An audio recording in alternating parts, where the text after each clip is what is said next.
Today is Friday, December 29th. We're talking about a second state deciding to keep former President Trump off the 2024 ballots and why it's getting mixed reactions on both sides of the aisle. Also, a landmark change to the military justice system and what's considered one of the military's most fascinating secrets that just blasted off into space. Plus, the kitchen appliance that has now been recalled, how some people are choosing to get rid of negativity before the new year, and why a confession from a former convict went viral. Those stories and more news to know next.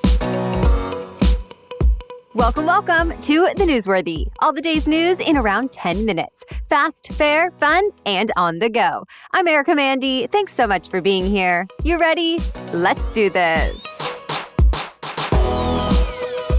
Well, for the second time, the leading Republican presidential candidate has been kicked off a state's ballots for the GOP primaries. This time, it was Maine. The state's top election official said former President Trump was not eligible because of his actions surrounding the Capitol riot, mimicking last week's decision from the highest court in Colorado. Both rulings invoke the same section of the 14th Amendment that disqualifies someone from running for office if they swore to defend the Constitution and then engaged in insurrection or rebellion. Of course, Trump has said many times he did not engage in an insurrection, and he has accused anyone who says otherwise of trying to undermine the will of American voters. And in the Maine and Colorado cases specifically, Trump's lawyers say eligibility challenges go beyond the state's authorities. They have plenty of other Republicans and even some Democrats on their side. For example, one Democratic congressman said Trump should be allowed on the ballot unless he's actually found guilty of a crime. As you know, he is facing a federal trial related to efforts to overturn the 2020 election, but he's pleading not guilty. Though other lawmakers say the evidence is clear that Trump did incite the riot and that Maine made the right decision to deem him ineligible. All these arguments are expected to come up again and again since Trump's eligibility has actually been challenged in dozens of states, and the U.S. Supreme Court is expected to have the final say. But the clock is ticking. Maine and Colorado are both holding presidential primaries on March 5th as part of Super Tuesday, and they're required to send out ballots overseas and to military voters weeks before then. So the Supreme Court is expected to weigh in, likely next month. The U.S. military has a new system in place to handle serious crimes within its ranks, serious being things like murder, domestic violence, or sexual assault. 4 new special trial counsel offices have opened up in the Navy, Army, Air Force, and Marine Corps, staffed with specialized and independent military lawyers. So they'll now be prosecuting the major crimes that used to fall under the purview of military commanders. It's a change that Pentagon leaders have resisted for a while, but it was finally forced by members of Congress who thought commanders were too often influenced by conflicts of interest or political pressures, and many times failed to take victims' complaints seriously or tried to protect alleged perpetrators in their units, especially in sexual assault cases that have risen in recent years. Now, Defense Secretary Lloyd Austin says the changes are being embraced and should strengthen accountability. The Pentagon is also establishing a prevention workforce. Advocates say they see these reforms as a step forward, but they also say it depends on how this is all implemented and whether the lawyers are truly impartial. So, to be continued. The U.S. government is taking aim at militia out of Yemen, who have been causing chaos throughout a key Middle Eastern shipping route ever since the war in Gaza began. And the U.S. is not just striking back militarily, but also now financially. The U.S. Treasury says it imposed sanctions on 1 person and 3 organizations that helped transfer millions of dollars to the Houthi militant group at Iran's direction. The sanctions block access to American property and bank accounts and keep the targeted people and organizations from doing business with Americans. And the Treasury Secretary says more could still be coming.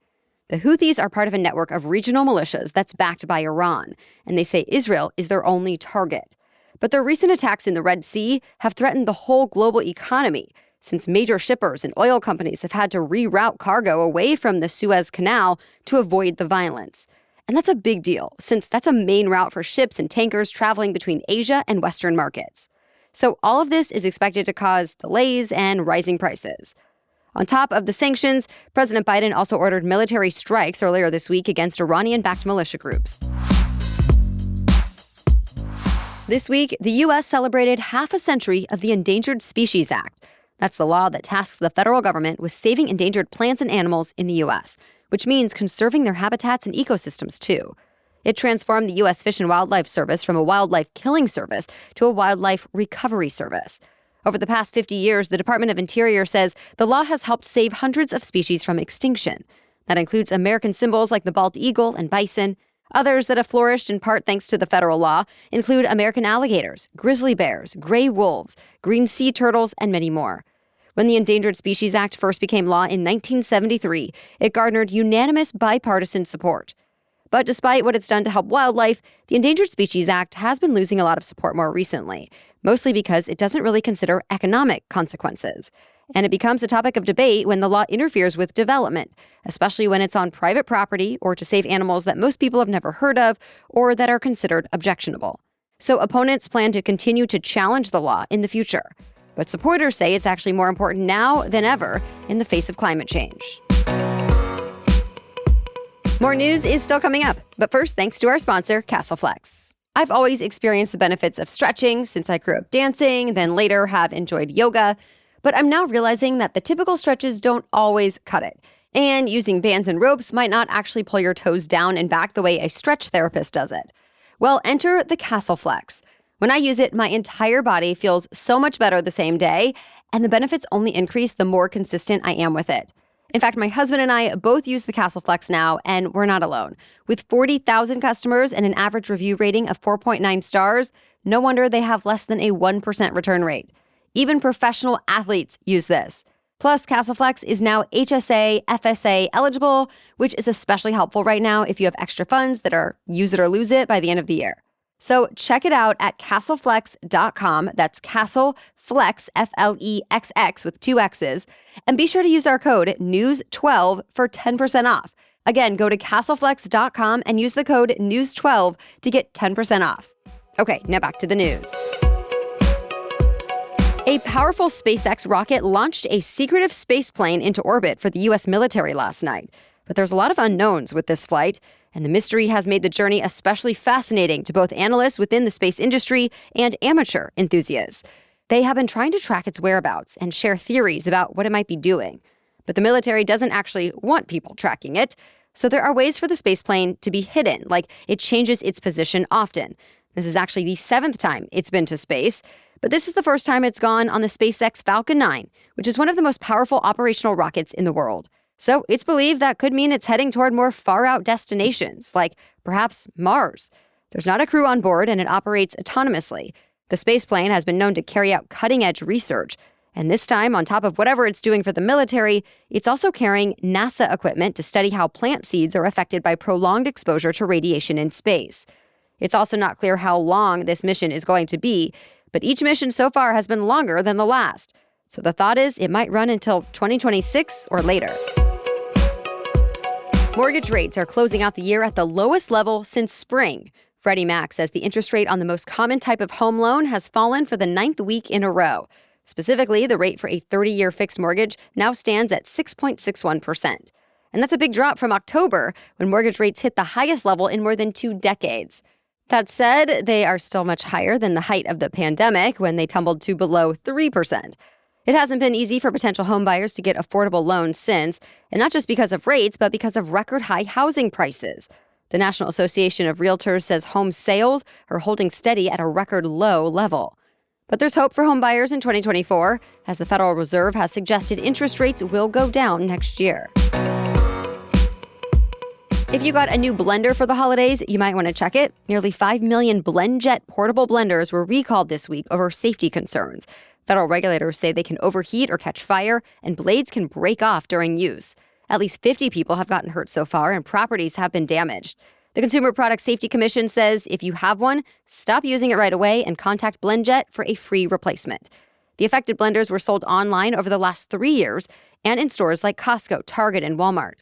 BlendJet says it made updates months ago, adding thicker blades and better electrical wiring, so the newest models are not subject to the recall, though some of the recalled models were sold as recently as last month. So to see if your blender is affected, go to BlendJet's website and enter the serial number on your device. We've added a link in today's episode notes.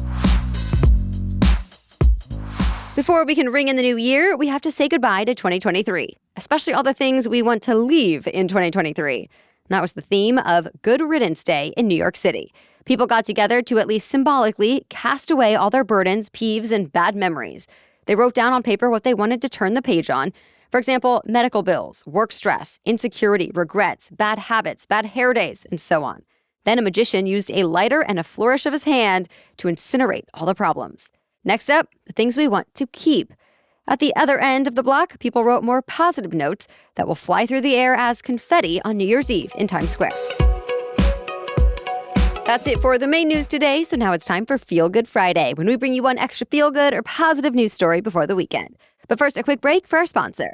It's that time of year where maybe you've gotten off track from your typical habits that keep you feeling your best. But in my experience, having an easy, healthy habit first thing in the morning goes a long way, even if other things fall away.